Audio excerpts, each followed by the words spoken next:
নমস্কার, আমি শম্পা। নতুন ব্লগে তোমাদের সবাইকে স্বাগত। আশা করি তোমরা সবাই খুব ভালো আছো, সুস্থ আছো। দেখেছো আজকে সকাল থেকে কেমন আকাশের মুখটা ভার, বৃষ্টিও পড়ছে সকাল থেকে। মিমির বাবা একটা কাণ্ড করেছে, সে আমার ঘুম থেকে ওঠার আগেই বাজার থেকে মটন কিমা নিয়ে এসছে। আজও কিমা খিচুড়ি খাবি। অনেক বছর পরে আমি কিমা খিচুড়ি রান্না করব। এখন তো আমরা রাতে রুটিই খাই। আগে বর্ষাকালে প্রায় সময় কিমা খিচুড়ি রান্না করতাম।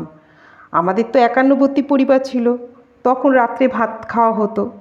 আমার শ্বশুরমশাই আর আমার ছোট নন্দাই, বাপিদা, ওরা শুধু রুটি খেত। বর্ষাকালে যেই দিন আমাদের সেজ কাকু বাড়িতে থাকতো, সেই দিনে আমার এক দেওর অজিত, ও বলতো, চ বৌদি কিমা খিচুড়ি বানাই। শুনে তো আমার ভীষণ রাগ হতো, কারণ আমার ইউনিভার্সিটি তো ইভিনিংয়ে ছিল। আর এই বৃষ্টির দিনগুলোতে না, আমি ক্লাস না করে তাড়াতাড়ি বাড়ি চলে আসতাম, কারণ তখন তো বৃষ্টি হলে বাস পাওয়া যেত না, আর রাস্তাতেও জল জমে যেত। ভাবতাম বাড়ি যেয়ে একটু তাড়াতাড়ি পড়তে পারবো। ও বুঝতো আমার রাগ হয়েছে। ও তখন বলতো, বৌদি তুই জোগাড় করে দে, আমি রান্না করব। আমার শাশুড়ি মার তো মাথা ধরার একটু রোগ ছিল, সন্ধ্যা হলেই উনি ঝিমাতো। ব্যাস, ওর কথা শুনে ওনার ঝিমুনি তো চলেই যেত। ওই হই হই করে বাজার টাজার করে নিয়ে আসতো। আর মিমির বাবা কাকু তখন তো টিউশনি করতো, কিমা খিচুড়ি শুনেই সকাল সকাল বাড়ি চলে আসতো। আমার তো মনে হয় স্টুডেন্টদের খুব কমই পড়াতো, কিমা খিচুড়ির নাম শুনেই তাড়াতাড়ি বাড়ি চলে আসতো। আমার তো পড়াশোনা লাটে উঠতো, ওর কিমা খিচুড়ির জোগাড় করতেই আমি ব্যস্ত হয়ে যেতাম। তখন তো আমাদের একতলা বাড়ি ছিল, আর বড় এল প্যাটার্নের বারান্দা ছিল, গ্রিল দেওয়া, আগে যেরকম ছিল বাড়িঘর সেই রকমই। রান্না হয়ে গেলে আমাদের দাদু, আমার শ্বশুরমশাই, কাকু, মিমির বাবা, মিমির কাকু, বাপিদা, অজিত সবাই আসন পেতে একসঙ্গে খেতে বসতো। পরিবেশনের দায়িত্ব থাকতো আমার শাশুড়ি মার উপর। আজকের খিচুড়ি কেমন হবে জানি না, তবে সেই দিনগুলোর খিচুড়ি এত সুন্দর তার স্বাদ ছিল, সে ভাষায় প্রকাশ করা যাবে না। সেই দিনগুলো এত সুন্দর ছিল, এত আনন্দের ছিল, মানে সেটা ভাষায় সত্যিই প্রকাশ করার মতো নয়। আজ ভীষণভাবে সবার কথা মনে পড়ছে। এই কিমা খিচুড়ি রান্না করতে বসে ওদের কথা এত মনে পড়ছে। মিমির বাবাও আজকে বারবার অজিতের কথা বলছে। মিমি অবশ্য অজিতকে দেখেনি, আর অজিত আর বাপিতা এত তাড়াতাড়ি এই পৃথিবী থেকে আমাদেরকে সবাইকে ছেড়ে চলে গেছে। সত্যিই ওরা দুজন আমার ভাই ছিল। মাংসটা এবার ঢাকা দিয়ে দেব, মিমিকে খেতে দিয়ে আসি।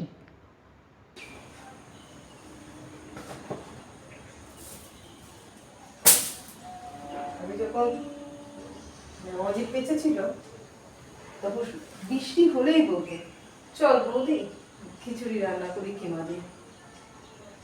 ও আর আমি দুজনে, বৃষ্টি কমে গেছে বাবা, কমে যাক।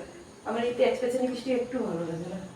প্যাচপ্যাচানি গরম ভালো লাগে, প্যাচপ্যাচানি গরমও ভালো লাগে না, প্যাচপ্যাচানি বৃষ্টিও ভালো লাগে না।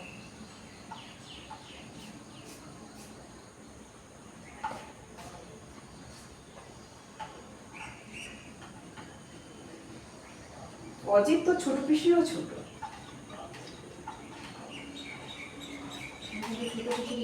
বয়স্ক বলছে না, বয়স্ক বলছি না, তখন একটা দিন ছিল, কি মজার দিনগুলো ছিল যে। খেয়ে নে ভাই, এই বৃষ্টির মধ্যে আমার মা বাড়ি যাবে। আজকে বাড়ি যাবে, যখনই হোক বাড়ি যাবে, কালকে ভোট দেবে না, আজকে বাড়ি যাবেই। একটু বেলার দিকে ফোন করবো।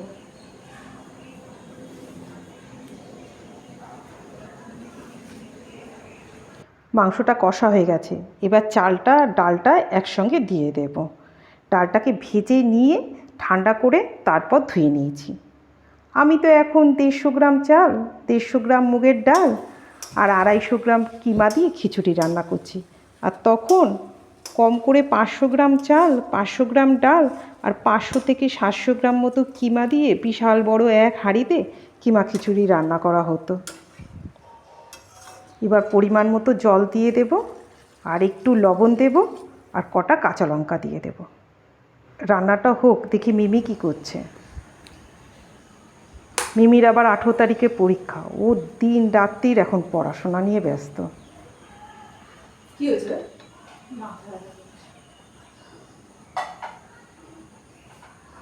একটু রেস্ট নিয়ে পড়ো, আবার কানে এই সারাক্ষণ কানের মধ্যে দিয়ে রাখিস। আর কষ্ট, দেখতে দেখতে 18 তারিখ চলেই আসবে, এত কষ্ট করি আর না একটা মাস। রান্নাটা হয়ে গেছে, এবার একটু চিনি দিয়ে দেব।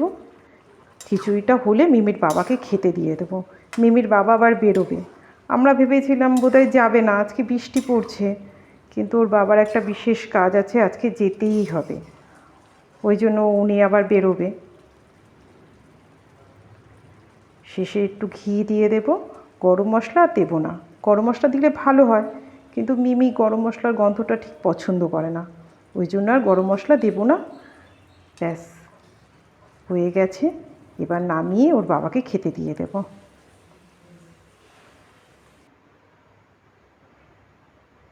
ওর বাবাকে খেতে দিয়ে ওর বাবাকে খেতে দিয়ে তারপরে ওর বাবার জিনিসপত্রগুলো সব গুছিয়ে দেব। যা ভুলো মন, একটা না একটা ঠিক নিতে ভুলে যাবে, তখন আবার সমস্যা হবে। এমনিতে আজকে বৃষ্টির দিন, রাস্তাঘাটে বাস টাস কম আছে।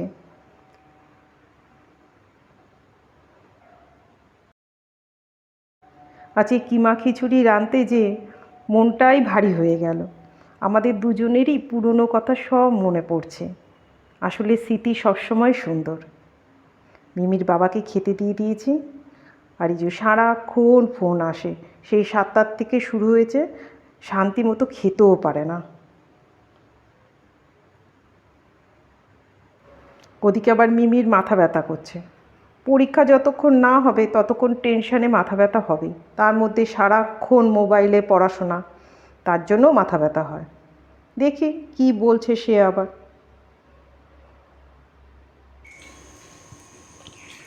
মন দিয়ে খেয়ে যাচ্ছ, একবারও বলছো না ভালো হয়েছে না খারাপ হয়েছে। ভালো হচ্ছে বলে তো মন দিয়ে খাচ্ছি। মন যদি না থাকতো তাহলে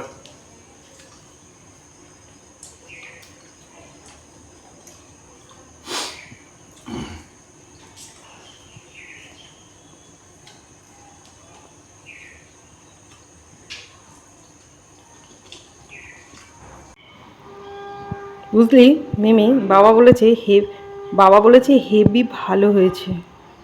আমি তো খাই না, আমি করে রান্না। অনেক বছর পরে কিমার খিচুড়ি রান্না করলাম। আমি তো জন্মের পর প্রথম খাচ্ছি।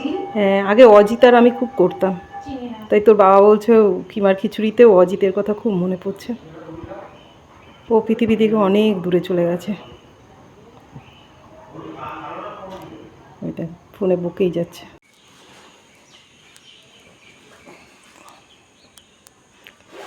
একটা প্লাস্টিক নিয়ে যেতে পারতে।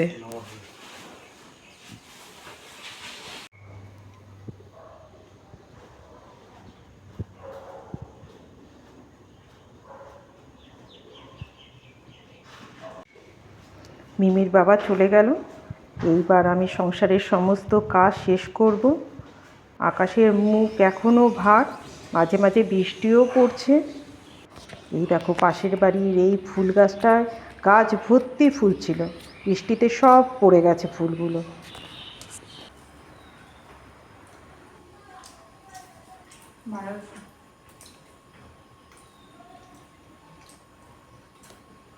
নুন টুন সব ঠিক আছে?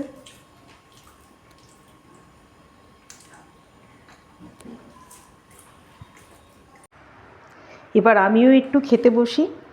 আর আজকের ভিডিওটা এই পর্যন্তই তাহলে থাক।